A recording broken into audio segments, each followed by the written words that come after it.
আসলের কুলটি থানার নিয়ামতপুর ফাঁড়ি অন্তর্গত নিয়ামতপুর প্রিয়া কলোনি লাইনপাড় এলাকায় যুবতী খুনের ঘটনায় দুই ভাইয়ের পরে এবার গ্রেপ্তার হলো দিদি।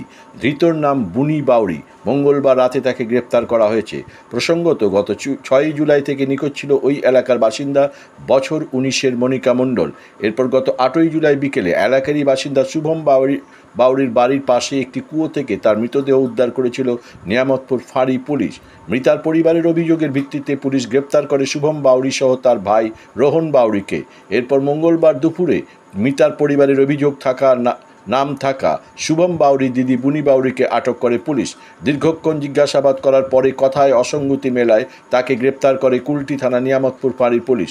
বুধবার ধৃত যুবতীকে আসানসোল আদালতে তোলা হয়। এই ঘটনার তদন্ত স্বার্থে যুবতীকে আরও জেরা করার জন্য 5 দিনের পুলিশ হেফাজতে নেওয়ার আবেদন করা হয়েছে আদালতে। বিচারক আবেদনের ভিত্তিতে তার জামিন নাকচ করে 4 দিনের পুলিশ হেফাজতে নির্দেশ দেন। এদিন একই সঙ্গে জেলে থাকা রোহন বাউরিকে আরও 4 দিনের জন্য নিয়ামতপুর ফাঁড়ির পুলিশ হেফাজতে নিয়েছে। উল্লেখ্য, শুভম বাউরির সঙ্গে মৃত মনিকা মণ্ডলের প্রেমের সম্পর্ক ছিল।